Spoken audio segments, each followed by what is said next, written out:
The Council of the Galaxy had gathered in its monumental chamber, a swirling structure of light and gravity that hovered above a distant star.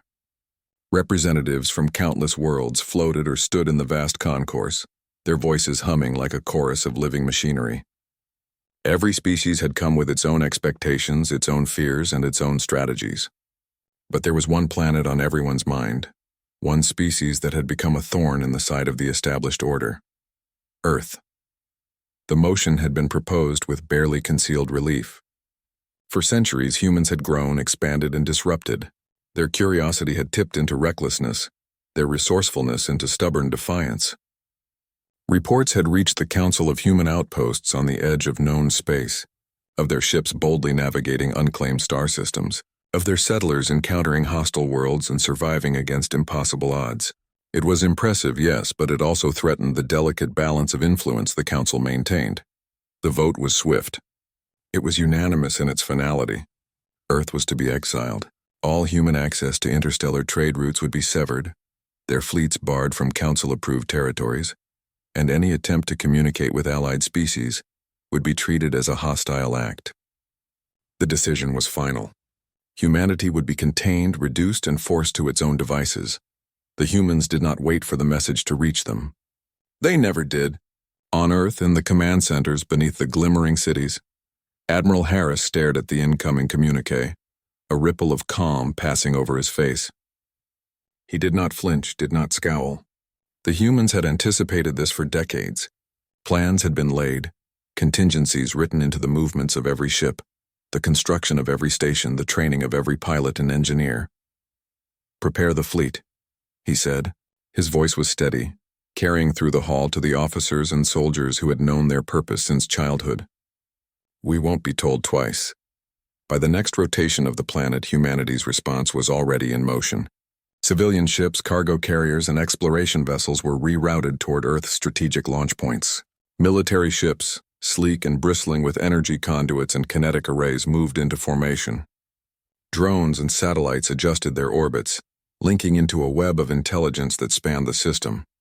Every human vessel carried a single directive: adapt, survive, and ensure that Earth's place in the galaxy would never be questioned. At the first Council station beyond the Sol system, humans made their presence unmistakable. Scouts slipped past the automated defenses, transmitting encrypted signals that left no doubt in the minds of Council sentries. The message was simple, concise, and brimming with calculated intent. If humans were to be cast out, they would do so on their own terms, and any interference would be met with unrelenting retaliation. The Council scrambled. Species that had considered themselves dominant now found themselves outmaneuvered. A human transport convoy appeared in a system that had been off-limits, accompanied by vessels whose technology seemed to have evolved faster than anything previously catalogued. They did not attack indiscriminately. They did not annihilate cities or enslave populations. Instead, they demonstrated capability and resolve. Outposts once thought secure were surrounded with precision, not for destruction but for attention, a reminder that humans were no longer a species to negotiate with lightly. Back on Earth, scientists watched the response unfold on quantum monitors that displayed every movement across the stars in near real time. Each data point was a testament to human ingenuity. Engineers had devised propulsion systems that allowed ships to move unpredictably, to jump across sectors faster than any known method. Soldiers trained for environments so extreme they had no name, prepared for conflicts that could erupt anywhere. Diplomats had been trained to understand alien psychology so thoroughly that messages sent or received could be turned into advantages. And yet, there was no hubris. Humanity's leaders knew the stakes. Exile from the galaxy's formal structures would not mean destruction, but it would mean isolation. It would force them to carve their own path where none existed. They welcomed the challenge. The first direct confrontation came at a mining station in the Ardent Belt, a neutral territory that had been flagged as Council property. A fleet of Council enforcement ships arrived to detain human vessels that had docked for supplies. The humans did not wait. Their response was methodical, almost surgical. Energy shields flared, repulsors redirected attacks, and countermeasures neutralized weapons with minimal collateral damage. Within hours, the Council ships were forced to retreat, their sensors flooded with signals that revealed human positioning, movement, and strategy. News of the encounter rippled across the galaxy. Reports arrived on distant worlds carried by traders, smugglers, and diplomats who had witnessed the outcome firsthand. The humans were not invincible, but they were adaptive, relentless, and unwilling to accept mandates dictated by any council. Fear mixed with respect, the two emotions entwined in a way the galaxy had rarely experienced. Humans did not escalate indiscriminately. Their next move was subtle. Colonies in contested systems were reinforced not with overwhelming force, but with intelligence networks and support structures that allowed them to thrive without confrontation. Supply lines were secured using methods that no other species could fully comprehend. Their fleets moved in formation that seemed chaotic, but was orchestrated with precision, ensuring that humans could project influence without declaring war. Meanwhile, council leaders argued among themselves. The vote to exile Earth, once seen as decisive, now seemed short-sighted. They had underestimated human resilience, their willingness to act without prompting, and their capacity to learn and adapt faster than any known species. For the first time, divisions appeared in the council chamber. Some argued for reconsideration, for negotiation. Others called for escalation, believing that humanity could still be forced into submission. The humans, however, did not wait for council indecision. They established a network of autonomous stations at strategic points near council territories, each equipped with defenses and research facilities. Every installation was a statement.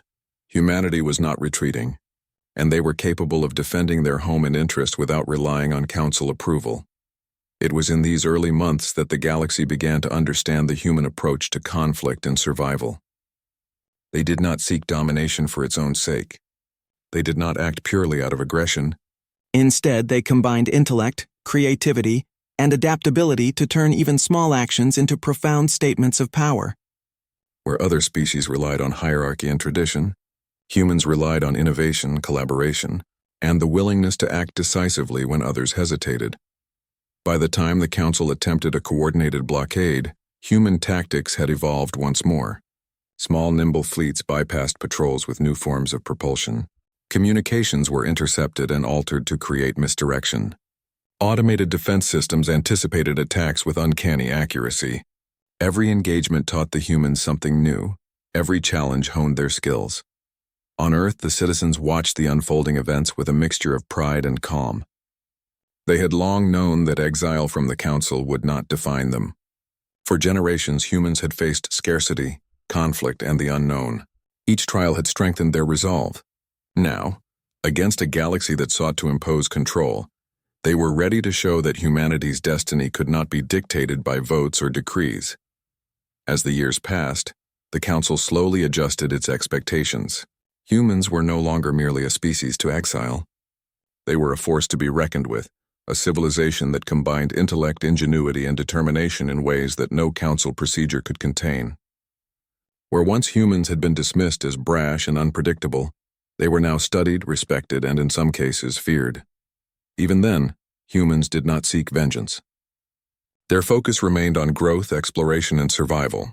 They established colonies in sectors that had been deemed inhospitable, engineered ecosystems that could support life on barren worlds, and created fleets capable of self-repair and independent operation across vast distances. Their presence became a reminder that even when excluded, a determined species could thrive and assert influence through ingenuity rather than decree.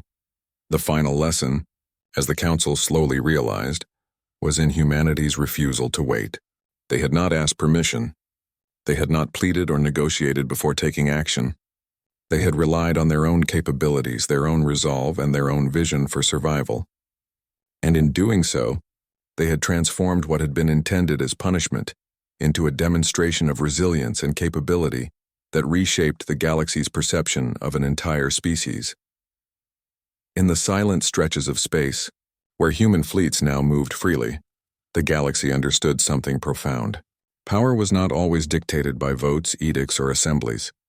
Sometimes it was dictated by the willingness to act, the courage to face the unknown, and the intelligence to turn every challenge into an opportunity. Humanity had been exiled.